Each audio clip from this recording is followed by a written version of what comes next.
Good evening. Today is October the 9th, Wednesday, 2024, and we are here at the Newbridge Center at the corner of 10th Street and Main Street. And this is our tour for Friends of Wheeling this evening. So welcome to all of you, either here in person or online.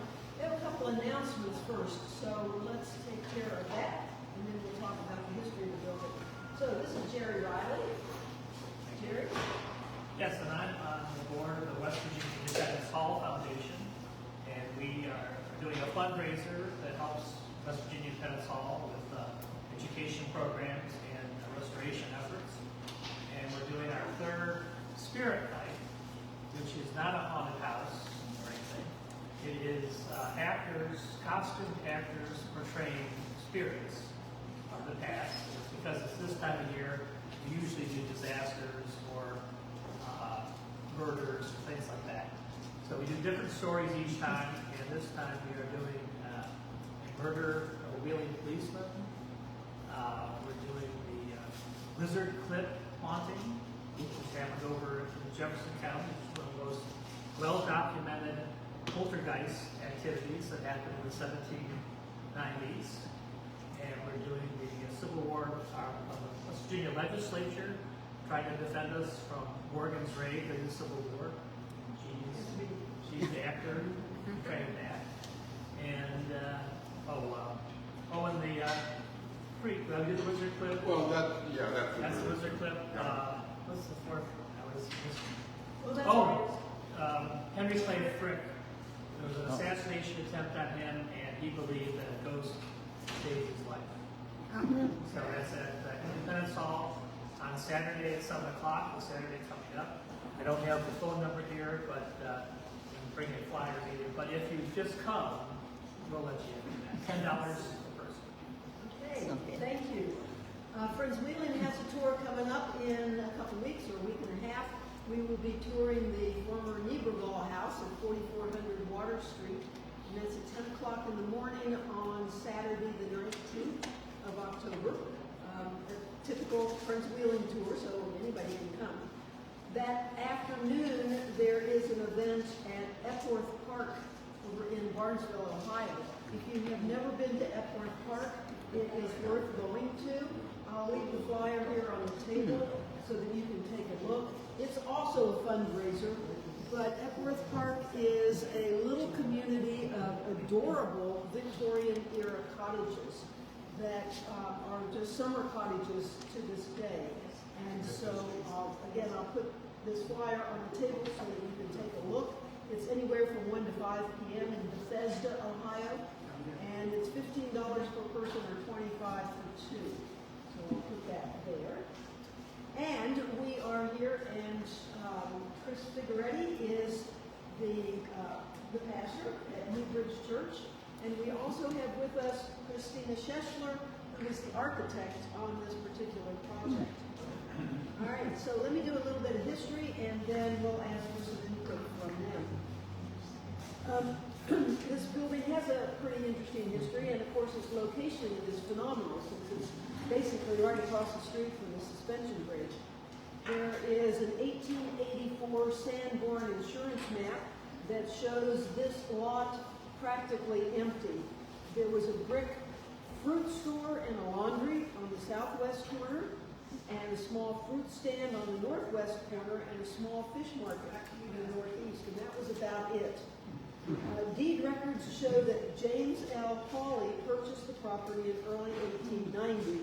Now, Hawley was quite an entrepreneur and owned a great deal of property, including, at one time, the property where the Knights Inn is currently located, the building that's going to be torn down for the new Convention Visitors and Heritage Center.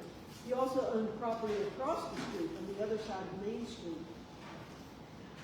The March 18th of 1892 Wheeling Daily Register reported on the building. It said the new Hawley block nears completion, adding that there were many comments upon the peculiar shape and style of the building. From an architectural standpoint, it is safe to say it is unlike anything now in the city, but there are few blocks illustrating a more economic utilization of space. Among other things, the public is gratified at last to see a building gracing the site of what was so long a positive eyesore to the residents of the section. For 15 years, the ruin of the Grant House formed an unsightly pile in the very heart of the city. The Grant House was a hotel that was located here and it burned in 1877. The article continues, and I quote, "The project affords one of the most unusual instances where almost more money is invested underground than above.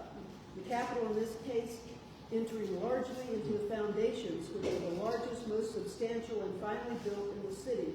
Were you able to get down below to see anything in the foundation? You can see the stone foundations when you go downstairs. When we go downstairs. They're about this thick. Okay, all right. The owner said that They're big. the foundation consisted of, quote, "a great number of solid cut stone piers, 4.5 feet square." Yes, indeed. Okay, with the first course of 10-inch footers, 6 feet square, and a second course of 10-inch footers, 5 feet square, after the foundation was complete.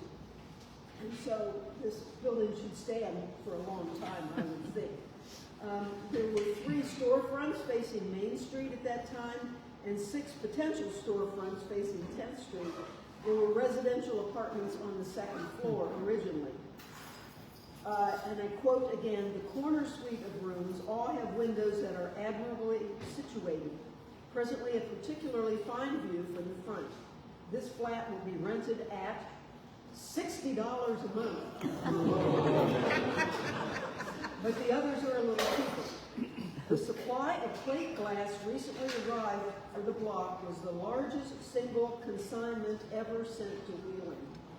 So that's kind of interesting. And we do have a photo of what it looked like in the 1903-04 city directory. Again, I'll put this paper here so you can take a look.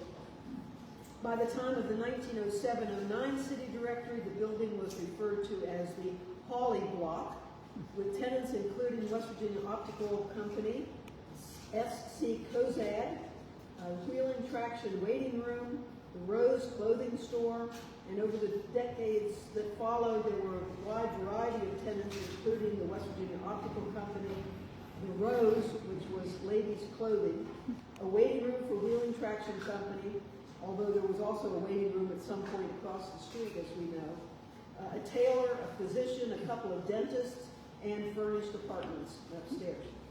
The 1921-22 Sanborn map shows the site as it looks today, and it's a pink color on the map, which indicates that it was a brick. It was not a framed building at all. So that's a pretty good indication of what it looked like at that point. Now, James Hawley never married. He died of pneumonia in 1930, and the property came under the ownership of the Hawley Corporation. Near the time of his death, there were questions as to his mental capacity, and there was a huge lawsuit as to who should inherit following his death. More of that information is also in this paper, and I'll leave this. You probably know all this because I turned it over early on. All right, so Chris, come and tell us what you've done recently. Yeah, so we purchased the building at the end of the COVID pandemic with the idea that we were going to be coming back to meeting in the Capitol Theater. 2018, as a church, we outgrew our facility on Warden Run Road, and we decided that we needed to find someplace else to meet that could hold more people. Had a conversation with Denny Magruder, who was the head of the theater at that point in time, and contracted to utilize the theater. Our challenge was children's ministry area. Children were meeting upstairs in the ballroom, and that was not a conducive environment for kids. And so over the course of the pandemic, we were able to, while we were not meeting downtown, we were able to negotiate to buy this building. The building at the time was in pretty rough shape. Not a lot had been done to it for probably, 80 years. And so the upstairs was in okay shape. It had been renovated, completely gutted at one point in time, renovated as office space. It served as, I think, the headquarters for Teletech and the FBI call center at one point in time as well. So there wasn't a lot historically to save upstairs. They had already kind of gutted that by the time we got here. On this floor, This was CA House Music for a while. It was Doc Wade's Country Store. It was the Children's Museum of Wheeling. It had been used for multiple purposes. This floor had never been redone, as far as we could tell, or if it had been redone, it was long. It was not poorly. Yeah, but a lot of the historical features have been preserved, the tin ceilings, and some of the things that we'll see as we go through. So this floor was the focus of preservation. Upstairs, there was really nothing to preserve, historically speaking. So what we did, we asked the question after we secured the building: how can we best serve the city of Wheeling? How can we leverage this beautiful resource, which is one of the most strategic corners in our city, to do the most good in our community? And the thing that came to the top of the list very quickly was the need for childcare.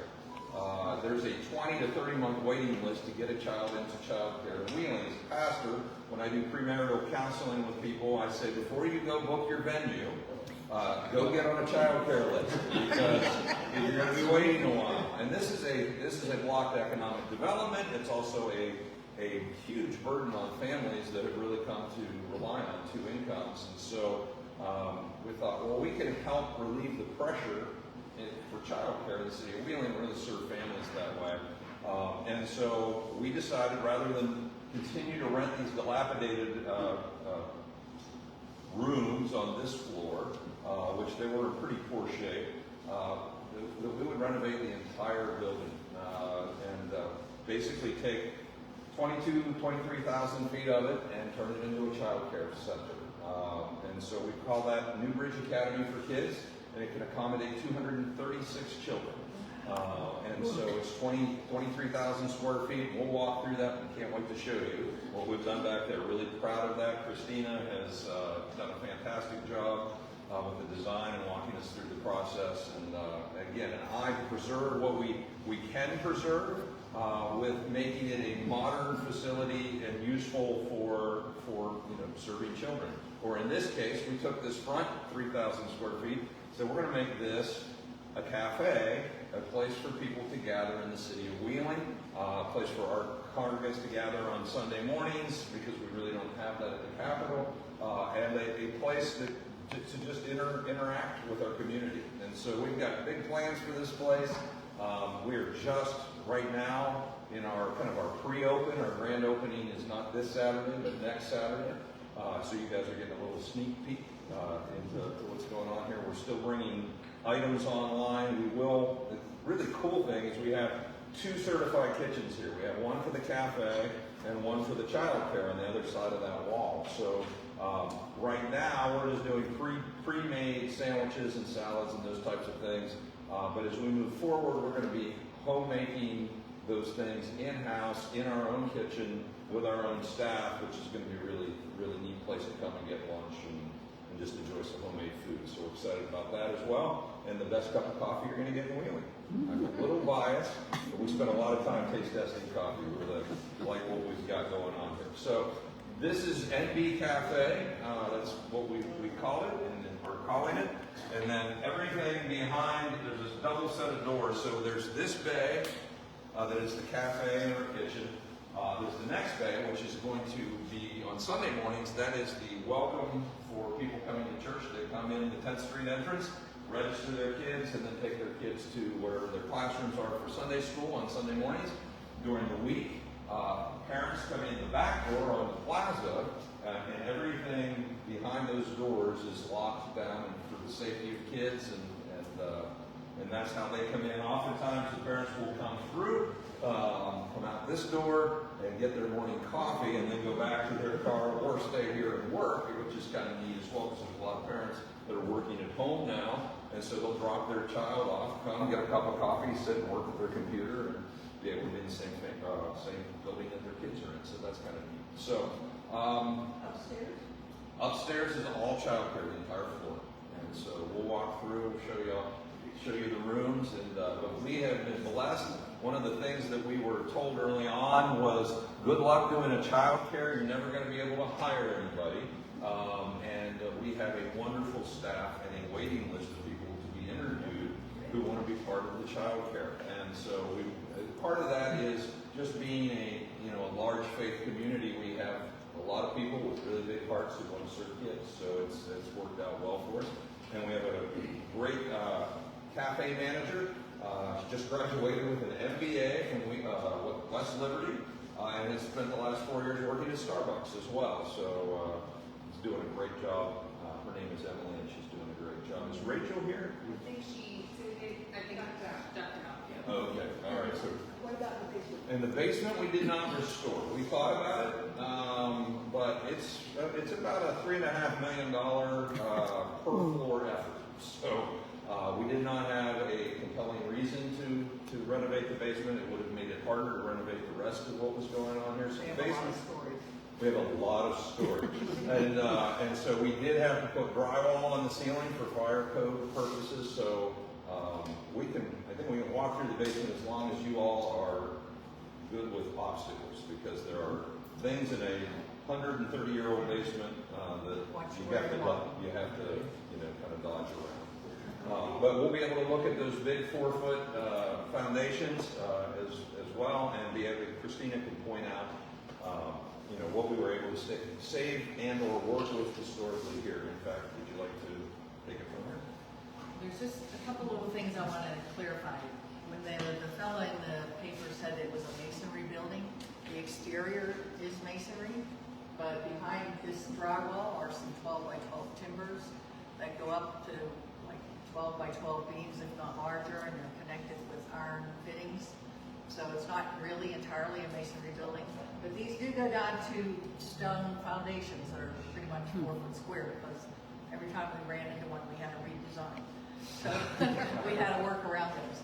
In fact, if you go to the bathroom, it's on the other side of this wall, you'll see a stone sticking into the bathroom, because we just couldn't do anything about it. We did work with the State Historic Preservation Office. We worked with the National Park Service, so that everything we did was approved by them. Well, everything was approved by them, but most of the stuff we did had to be massaged a little bit, because you can only do so much with modern materials compared to old materials. We do have all the storefronts that they wanted. We kept the tin ceilings. There isn't really any woodwork or anything like that. There was a really interesting, as you go down the street, you'll notice that the floor changes. So we had to come up with a way so that the children wouldn't have to do steps. And we just gradually ramped the floor through the corridor so that you just kind of walking down a real slight grade. And that's how we got around the changing elevations. And Chris is right, there's not much else left. When we came to this building, we were like, not so historic looking. Yeah, even the current facade is not the original facade. It was much more of a Victorian brick look when it was originally built in 1892. And I don't know what year they took all that gingerbread and everything off and wrapped it in. These are actually concrete panels made to look like limestone. Some specific Indiana limestone, I think, is specifically what it was made to look like. So that was the era that the National Park Service decided we need to respect as far as the outside goes. So we worked. There was no going back to 1892. No going back. Plus, it would have been very expensive. Oh, it would have been You don't want prohibitive. it would have been bad. But we worked with I mean, it's over 50 years old. So once you hit over 50 years old, it's considered historic. Is that an Art Deco? Yes. But a lot of even those features disappeared. Oh. It had a few more other, precast, how they have relief and all that stuff. We saved what we could save. Yes, we did. Another question, why, for this, it's not a very tall building, why would the foundations have to be that big? I suspect they thought they would make it taller at some point because they are enormous foundation. When you go downstairs, you'll be lucky if you don't run into one of the bottom of the steps. Just like they were gonna build a building on top of the Capitol. Yes. Right. Yeah, I think, time Right. back then probably didn't allow it, but Yeah. And the first floor walls are so thick. We had to cut through in a couple of places, put in doors, the rear doors, which you'll see, to cut through, bring a company in from I don't know where. But, I mean, it's regular red brick. It's just that. You know, so, I mean, they built this to do something substantial. And they used a wire, it doesn't break, it was very interesting. And they just kind of, like a little saw. It was a pretty incredible piece of equipment.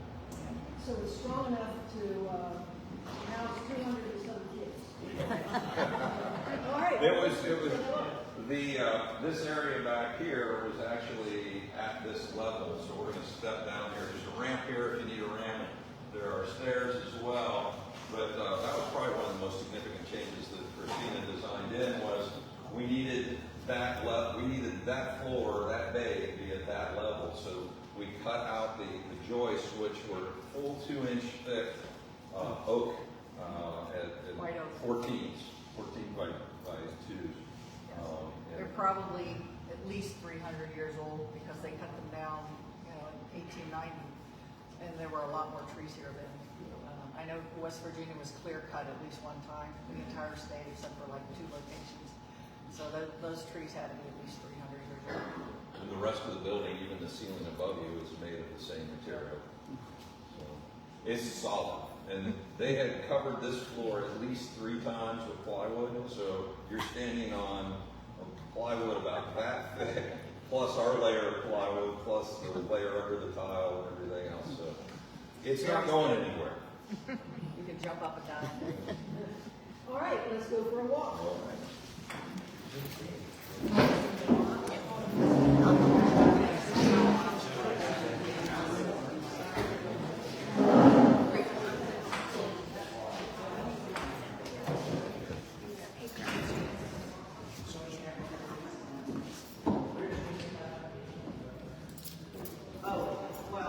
Well, we got the money for all this.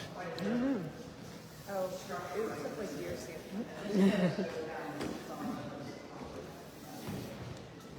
Can I go? You want to do it? Yeah, I do want to do it. Okay, there you go. Okay. All right. Yeah, it makes it very special. Yeah. Footing that we can't remove. The store was going to come back to probably where the doors are. And then there was a stairwell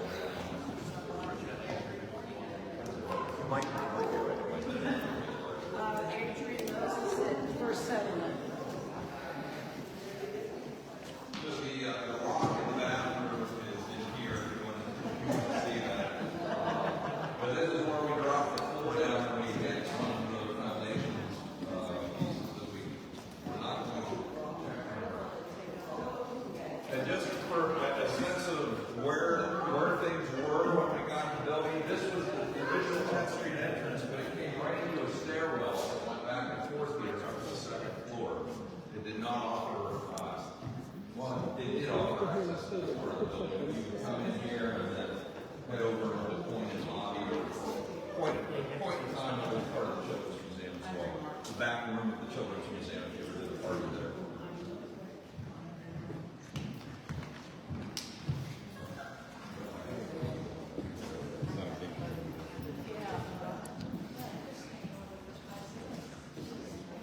And then what they had designed was there were 3 stores on Main Street, and then there were 6 bays that went back, and each one was a little store. And so it was maximizing. I think the article mentioned how they maximized the retail space. They really did. They packed a lot in right on this gateway corner. So with the suspension bridge right there, 40 came right by. You know, the traffic flowed a little different then, but it came right by and went right across the suspension bridge. So this area here, we have a playground we're going to be installing over the next couple of weeks. So one of the things we're blessed with as far as the kids are concerned is we put an outdoor natural play space on the plaza that we're super proud of. We love the way that turned out. But we also are putting an indoor playground in here, so when the weather's bad or it's too cold, there's still a place for the kids to play. And for parents who want to show up and hang out at the cafe and have a cup of coffee, there's a place for their kids to play as well. So excited about that.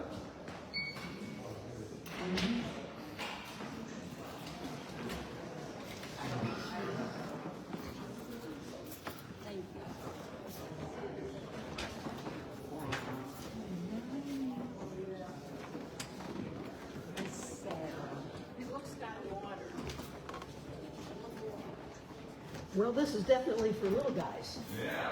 Aww. Very neat.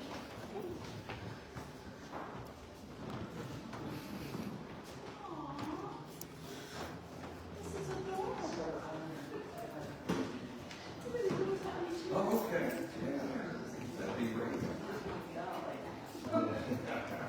Do you have? She's asking. The website, which is Newbridge.academy. And just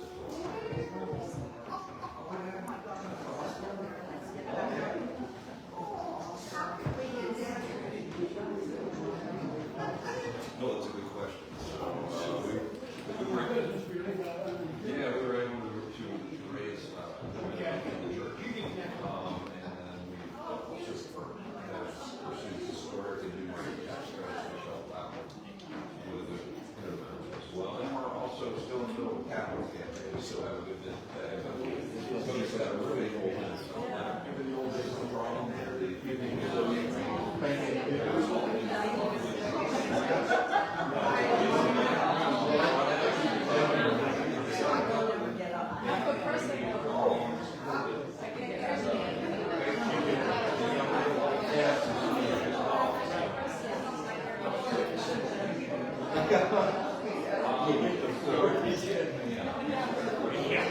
Got a couple of questions here. One was, how did we pay for this? We haven't. That's why you're here.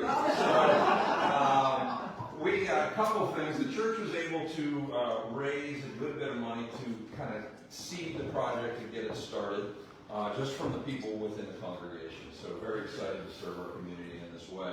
We also are pursuing historic and new market tax credits, which help significantly with the cost of the project. But there's still a good amount to raise. So we're in our kind of initial capital campaign phase. So I say that kind of tongue-in-cheek. We are looking for partners in the community. If you work for an employer, or if you're independently wealthy, or you just feel like you want to write a big check, we would love that, because there's still a good bit to cover. But we felt like this problem would never get solved unless somebody made a bold step. And because it would have taken 10 years to raise the money on the front end, and while parents and children languish, and we just weren't okay with that. So we took a bold step, and we're really hoping that the community will come around and want to be a part of serving families this way. What was the other question? I was asking you about your ratio. Our ratio of teachers to kids. That is determined by the state of West Virginia. And so with infants, I know it's a 1-to-4 ratio, which is a very strict ratio nationally speaking. And it goes up from there. So, and I couldn't tell you offhand exactly what it is for each age group, but kids are well taken care of, well cared for. On this front, there are a couple things on the historic preservation side of things.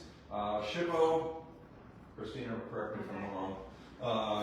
SHPO wants people to be able to look in from the street and see the original ceiling. And so and they actually didn't even want us to frost these windows, but with the kids in here, we have to. So we only went up so far, and we preserved the tin ceilings. I can't tell you how much money we have tied up in preserving tin ceilings. Because this is tedious work. And we had crews in here for weeks and weeks and weeks. We were able to save some of the ceiling out of the back rooms. So the back rooms you can't see from the street, so they have drop ceilings. We were able to save ceilings from the back and bring it back up here, because these ceilings had been cut into. This was all drop ceiling throughout here. So we went back to the original ceiling. When we took the ceiling down and saw how tall these ceilings are, we were like, oh my goodness, this is amazing.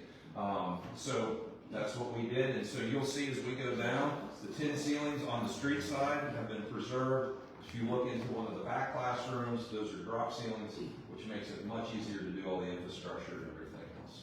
So it looks like you already have children here. We do. Yep, we opened 2.5 weeks ago. We've got about 50 kids enrolled. We're working with a child care consultant and manager who does this all over the country. He's opened up in 35 different states. He's a treasure, and his advice to us was, open with 50 and build from there. So you can get your systems all worked out and make sure your foundation is strong. And so that's what we're doing, but we're adding families almost every day. So people are signing up, they're walking through and registering their kids almost immediately. So this classroom would be for what age? This is, I believe this is toddlers. Yeah. Or with the neighbors over 65. Yeah. So right now, this may be twos, and very quickly our next room is going to be 2.5, because at that age there's a big difference between 2 and 2.5. So we'll be splitting them and kind of splitting out from there. So we're not utilizing every room in the building just yet, but we will be. Our plans to be full as quickly as we can be, safely and with excellence. Any other questions? My mistake. Yeah. These ceilings are not tin. Oh. I worked for Wheeling Corrugating and I sold those. Okay. They are metal. Okay. Steel. Steel. Hey, that's your dad. Yeah. Your dad. I was doing steel. Okay. Yeah, working. All right. Well, thank you for the clarification, Mr. Taylor. Yeah, that's excellent. What, stamped rolled steel, is that what they, Yes, yeah, they were made out of steel and coils. Yeah, that makes sense. But were they doing that in 1892? Or could these be 10? well, he's not that old. He's close. Now, Wheeling Corrugating was started in like 1887 or 18. Okay. Yeah. Yeah. Well, they probably are a product of Wheeling, because everything was made in Wheeling back then. It was. There's square, there's wheeling nails on the joists over there. Oh, yeah. It was built with cut nails. Very cool. Not tin. We'll walk down, and I'll show you one of the classrooms on the other side. And You're smiling. No frowns, smiles. I mentioned the charge Sorry.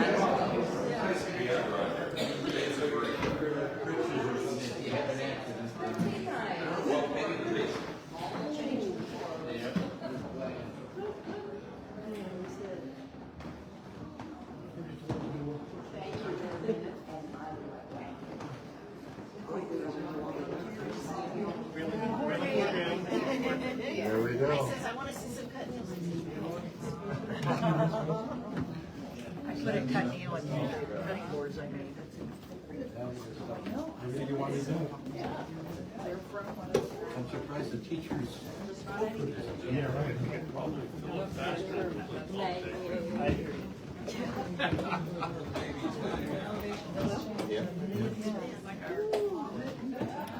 You could skateboard down. Oh, did you say that? This feels like I would fall down.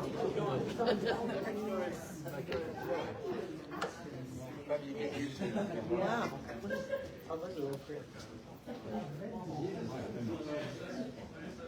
so there were many, a lot of occasions we needed to make just to meet code for a child care. One of which was there has to be a door at grade level. Actually, a couple of these cribs have bigger wheels on them, so if there's a fire drill, they put the kids in the 2 cribs with the bigger wheels, and they go right out the door. We had to cut a ramp down here that within pave it, obviously, so that they can get out at grade level in the case of a fire or any kind of emergency. We also had to, and you can see how thick the walls are. That's all brick. That's drywall over brick right there. Also, these windows, Christina, are you? There you go. These were a big deal.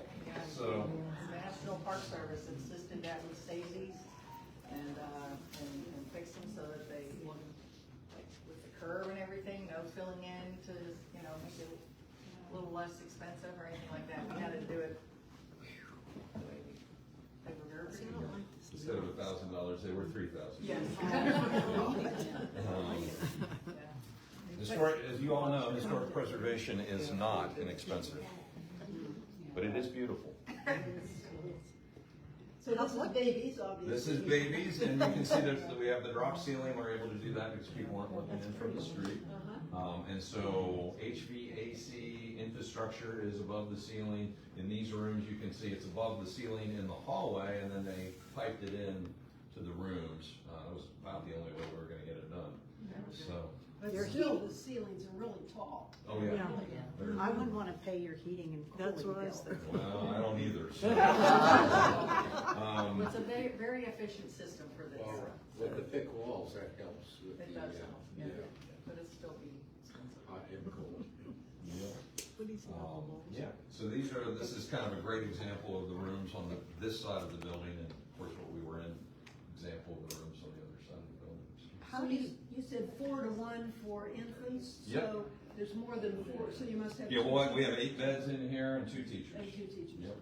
How do you determine the rate structure for parents in that? How do you, is it Yeah. different Like the tuition? rates or, yeah? Yeah, so, great question. We did it a little differently. Most childcare centers just have a flat rate no matter what age your kid is, and it's for 5 days. And so what we've done is we've done flexible scheduling, so if you only need childcare 2 days a week, that's all you register for, which helps make it more affordable for families that are struck, because childcare is an expensive endeavor. The other thing that we've done is we've tiered according to age. So right now, I believe our infants are $230 or $235 a week. So there's several childcare centers in Wheeling where it's just $250 for every age. But there are some that are lower than where we are with infants. But as you go up, the price goes down. As the ratios go up, the price comes down. So by the time your child is 3 years old, I think we're under $200 maybe, or right around that. So competitive, you know, we didn't want to undercut anybody. And so we just kind of put our rates right in the middle. But I think the big thing for the way we're doing it is the flexible scheduling. And so. But is it just 9 to 5 or 8 to It's 6 to 6. 6? Oh, to great. 6? Yeah. So most families don't utilize 12 hours of childcare. They fit in their schedule. But we do have some families that show up early and others that stay late, and we work to their schedule. So, any other questions? All right, we'll go on down. Now, the elevator is not going to hold all of you at one time, so it might take a minute to get upstairs, but it is worth coming upstairs. There's also stairs. If you're good with stairs, you can see it's a long way up, but you can take the stairs if you like. So good to see you, my friend. Thank you. Thank you. We're sorry to say that. Take care.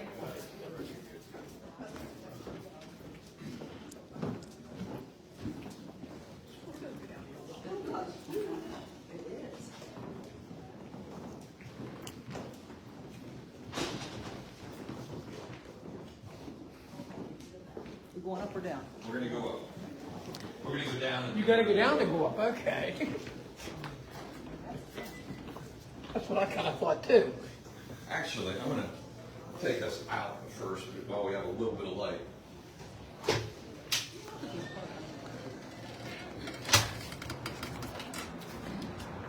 Oh, my.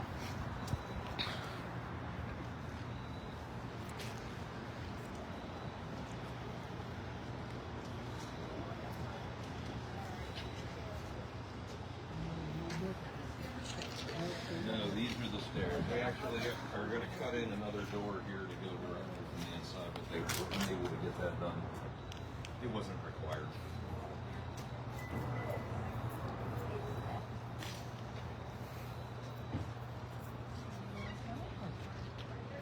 Come on out here, guys. I'm gonna show you the,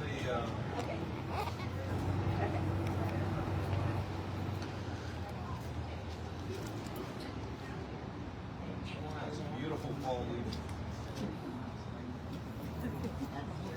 This is obviously open to view. Yes, yeah, absolutely. In fact, that's part of our plan, is that they can come right up here. They've got 4 parking spots there that are 20 minutes. They can park on this side. We can get them at the door if we need to. Yeah, well, we have the crosswalk here.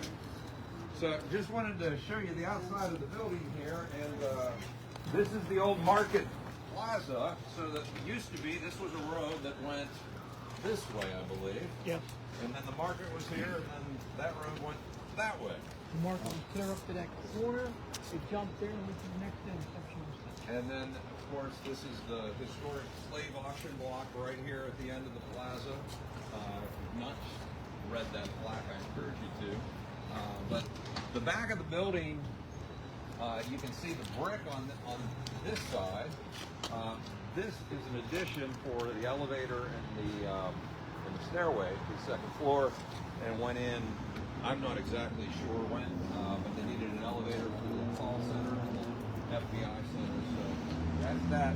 The city, with ARPA funds, recognized that an investment in child care would be very good economic development, and so they gave us a grant to build this, which is a natural play area for the kids. We have exclusive use of it during operating hours, but it's another playground for the city the rest of the time. And it's not technically a playground. You notice there aren't any plastic swings or those types of things. It's more of just ramps and tunnels, and there's a log jump and a balance beam and a slack line and just natural things. And it's lovely. There's shade all day long, and you go in and it's like walking into a little forest in the middle of the city. So we love that. The umbrella of the trees is certainly nice. Yes, yeah, it's wonderful. These lights will eventually light. And so this plaza in the evenings will be lit with string lights for just to create an environment back here for people to hang out and spend time. I think the sharing of the play space is just a great thing. Yeah. For both you and the city. Yeah, I think so It too. works out really There's a great. lot of residents going in on this end of town and to have a playground. At the a place to Doris bring or their young whatever. children. Yeah, it's I think a real enhancement. This was completely underutilized space before. Urgent care. Oh, yeah, it's right there. Our stair people can go this way. Our elevator people can go this way. A lot of them went that way. They're already up there. They're up to mischief. Actually, I think they're stuck in that little atrium. It's fog.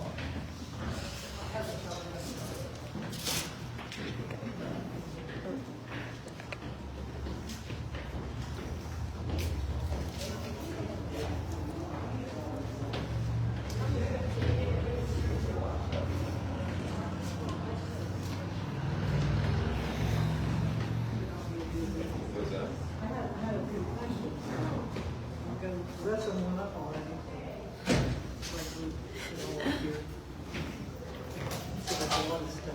Yeah.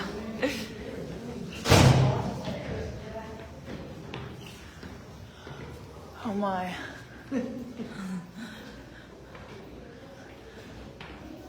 I even go to church here. I forgot how many stairs there were. Where was there original building to the church? That's what I didn't catch. On Warden Run Road, so that's by like kind of Sheets, like if you go past Sheets and past Warwood Middle School, I think. I mean Warwood. No, not Warwood Middle School. I'm saying the wrong thing. Let's see, I think Yeah.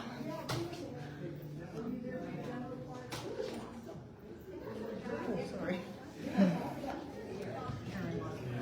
Look at my backpack and I run the Denver bit.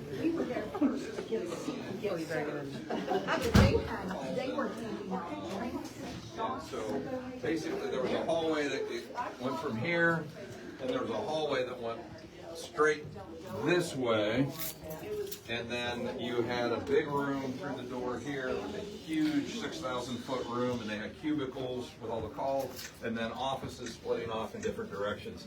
On this floor, the ceilings are not nearly as high, but they still have those 2x12s. I mean, there's huge timbers up in the ceiling, and then we have the drop ceiling underneath that. We completely gutted this, front to back. It had already been gutted once, and so we needed the classrooms to lay out a particular way. So that was the only way to accomplish that up here. So come on, I'll show you around.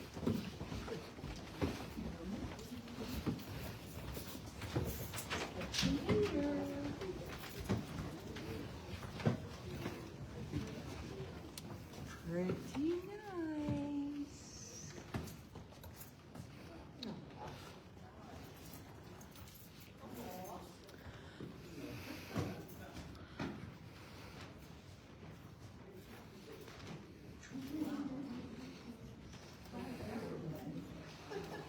Not everything.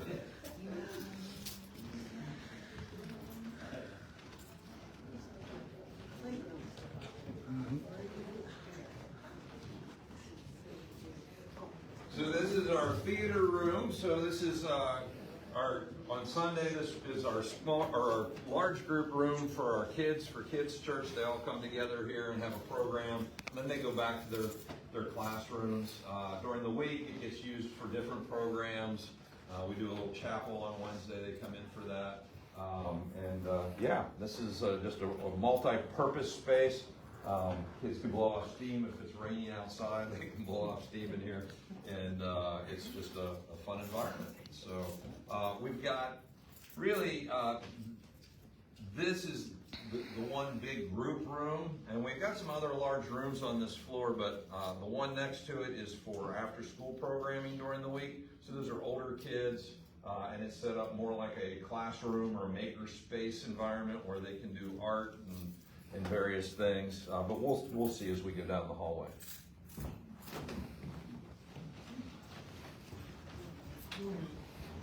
Thank you, sir.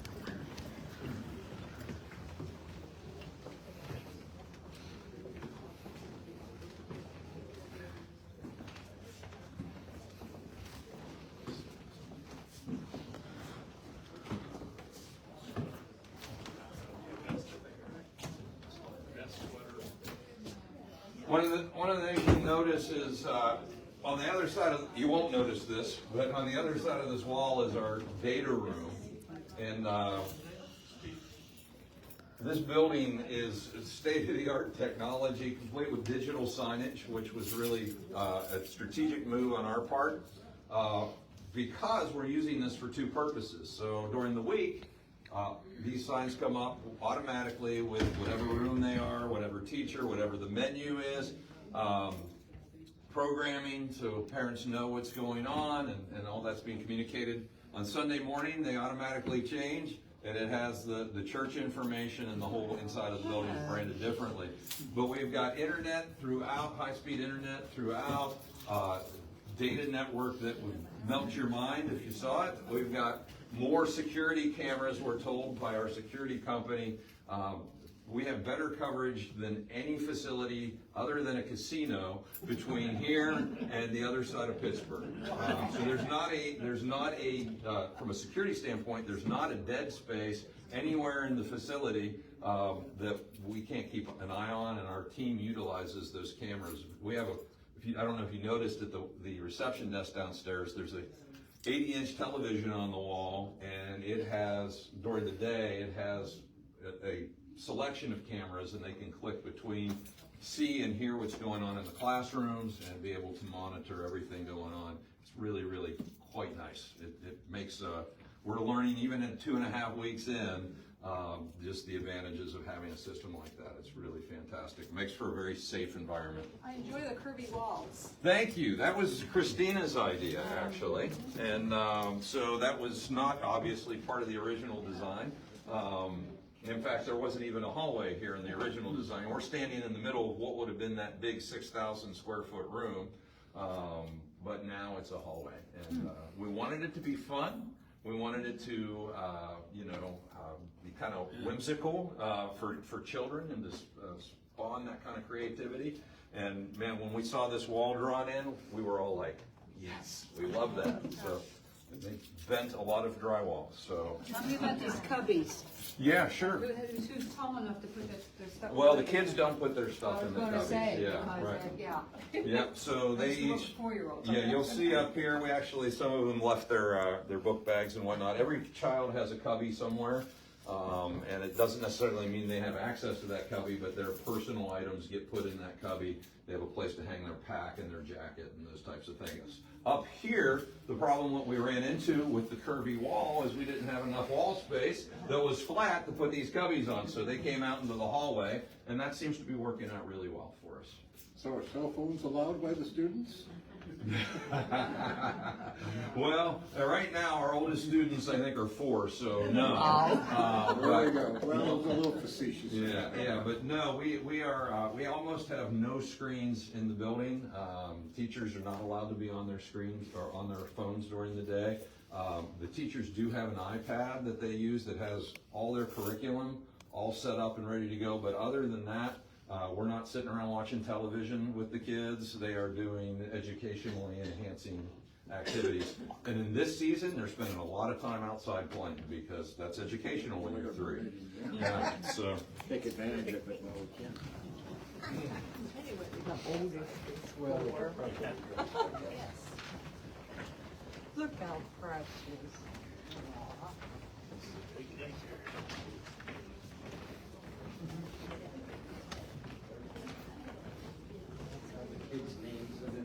If I know anyone with kids that need a daycare, I know where to tell them to go. Yeah, absolutely. Send them our Really way nice. for sure.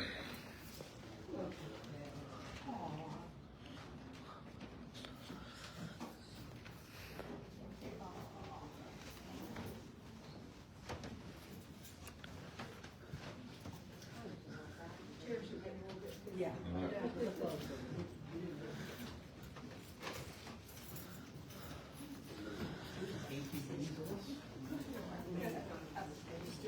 So obviously this is for older children. One of the needs in the community and for parents is after school programming. So kids get out of school at 2:30, 3 o'clock, and parents don't get off work until 6 o'clock. They need a safe place for their kids to go. And so we don't have our after school program up and running just yet.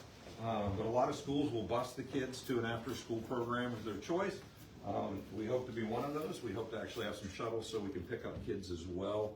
And fill this room up with older kids. Again, get homework done, work on art projects, and just be a safe place for them to round out their day, basically. On a historical note, one of the things they had us do was, if you come over here and you look up, this goes straight up to drywall. Again, one of the things the Historic Preservation Group out of the National Park Service was concerned with was the view from the street. So if people look in, they didn't want them seeing drop ceiling. We didn't have a choice but to do drop ceiling up here, but they wanted us to have drywall so that when they looked up, they saw a drywall ceiling, not a drop ceiling. So we had to put this bulkhead in the entire city block long, and box this out and drywall it in. I have a building in Martins Ferry, the whole building, it's the same thing. I can't see the second floor, that's terrible. Where is the drop off from parents to drop the children off? Children are dropped off on the Market Plaza, so parents can come in actually, and they come in, register register that they're here, and drop the child off. So. Yep. What's your regulations for picking up children? What are your rules for picking up children at the end of the day? As far as Who can pick them up? Yeah, so typically it's approved parents, and that can be a complicated situation, as you can understand, but approved parents and approved, like grandparents typically, but they can have, I think, up to 4 approved people who can pick up, and then they get a app on their phone and they actually come in and scan that and then put in their code, and then they can go pick up their child. So it's pretty secure as far as nobody can just walk in. Everything's behind a fob in the child care area. It's all locked down, so only approved people can get in, and then they can't just pick up a kid and go. They need to let us know, and we've got somebody sitting down there. Is there a security staff? I mean, I know you have your cameras, but is there a person here? Well, our teachers are security. We don't have a resource officer, if that's what you're asking now. No. We have a very robust security and panic system. So if something happens in the building, the police are going to be alerted immediately from anywhere in the building. And then the police are here in 30 seconds. We're just down the street. I mean, they're like that, especially for schools and childcare. The fire department's probably done a walkthrough, haven't they? Oh yeah, no, we've had several false alarms in the last 2.5 weeks as we're learning the system. So they show up, and we actually had the kids rolled out in their cribs across the street, and so we've done several fire drills now. And yeah, the fire department's here in 2 minutes. They're just up in North Wheeling here, so I can't imagine a quicker response time to anywhere than to here. So, and we are again, the technology that we've wired into the building or have wirelessly incorporated into the building really makes it very, very secure. So, any other questions? Okay. We'll walk out. You get to see my favorite room.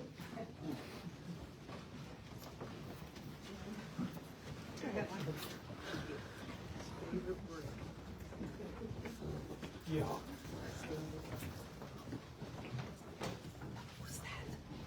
That's where we were down there. Look at those lights. That right there is where the stairs were, where the lights are. Ah, yes, the preteen girls. Well, you got a stopper on that one. There we go.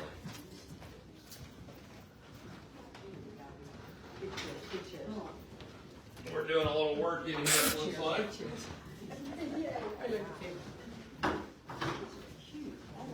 This must be the corner room, the corner apartment that rented for $60. I think so. $60 would have been a lot of money in 1892. This is where your dad and I worked, Yeah. right here. You had the best seat in the house. You guys gotta come look at the bridge. It's amazing. This room. Yeah. So this room will be older kids and after school. That's okay. Across that bridge to school every day. Yeah. Wellington. Yeah, back in the day, back in the old days.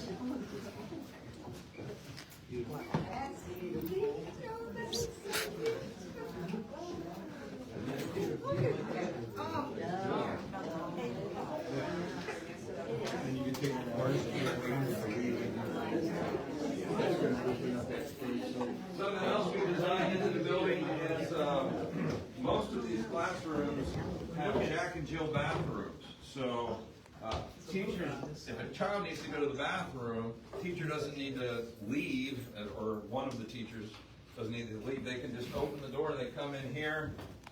They've got stalls, use the bathroom. We even put in these Mr. Ed doors.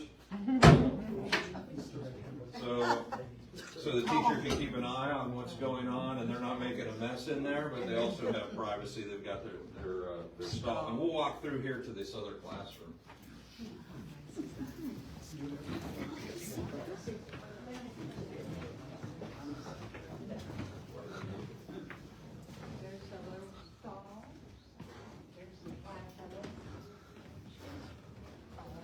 The Capitol is just beautiful from up here. And so is the bridge. Yeah, I was saying, I can't wait for Wheeling in, it's gonna open. They started today.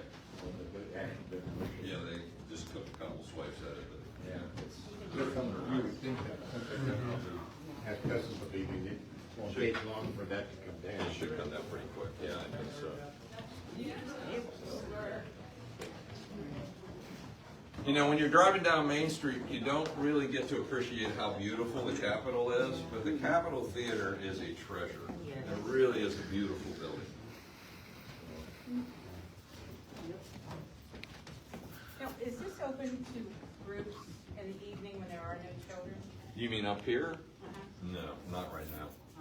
Yeah, we have janitorial comes in the evening and cleans, and it's got to be ready for the next morning. So.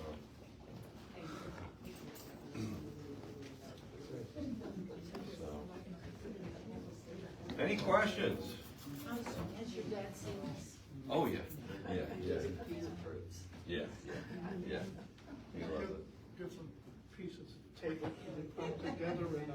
Yeah, so these tables are really neat. They are designed so there's like 10 different configurations. So you can make a circle like you saw in that room. So if you want to have a group of students in a circle, you can. These are more like maker spaces where they can get together in groups of 3 or 4 and collaborate on things. And you can make rows. You can make. They're really cool. I don't know who came up with them, but very, very fun. So we got most of the furniture in the building we got from an organization named Kaplan. They provide furniture for child care centers all over the country. We got like you can see, this wood furniture is supposed to last for the next 50 years. We're very excited about that as well. We did not skimp on the furniture. These pieces of furniture we got locally from Wheeling Office Supply, and we were very excited to be able to buy locally some of the things that we put in. Carney Sloan provided most of the kitchen equipment, and so we tried to work locally as much as we could as well. All right, Chris, if someone watching is interested in enrolling their child, do they call a number? The easiest way to start that process is to go to newbridge.academy. So newbridge.academy instead of newbridgeacademy.com. Newbridge.academy.